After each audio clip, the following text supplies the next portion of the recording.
Welcome back. Today I'm gonna give you a little overview of how I studied Korean in March. It was a bit of a varied situation. I started working again, so I was a lot more busy, and doing anything beyond work kind of got pushed into the background a little bit. I think I watched a lot of dramas, although I have to admit I usually just watch them normally on Netflix, so with English subtitles so I actually understand what's going on. I rewatched a couple of scenes here and there from like different dramas I've watched before, which was really fun and a good way to just like have a fun time. Also helpful since I watched them before, I kind of understood them a little bit better. I think like obviously I still had the subtitles, but like understood like some Korean phrases better, which was really nice. So the turning point in that actually came at like the very end of the month when a couple of days ago I booked flights to, among other places, go to Seoul to visit some friends and to experience the country, of course, and practice my Korean, question mark. So I'm going to be going in like June, and that has really spurred me on to like practice more and like study more. So I've tried to diversify my studying a little bit, although I've still been working, so I'm also still exhausted and not really motivated to do like much of anything active after that. But I actually watched a couple of episodes of Man on a Mission.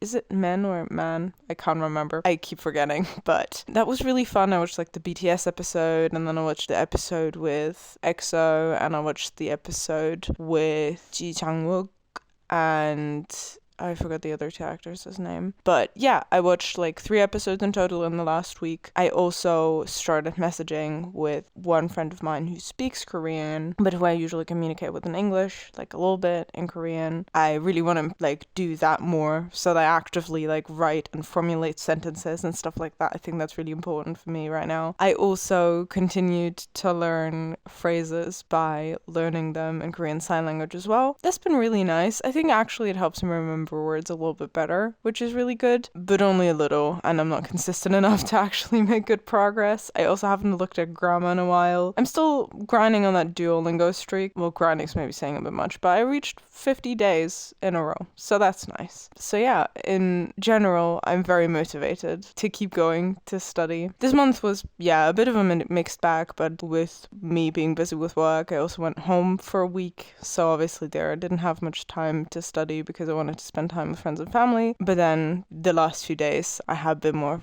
a push because now I have like a time constraint, and I really want to get as good as possible in the time I have before I go to Seoul, so that I can like hopefully get a chance to like actually improve from that experience and like actually be able to talk to people like just a few sentences, or to actively listen to them and like actually understand things and not be completely lost and like use it to study, because I don't know how helpful it's going to be if you don't know the language at least a little bit. So yeah, I'm very motivated, but also kind of exhausted right now. It's a Friday evening and I just want to sleep.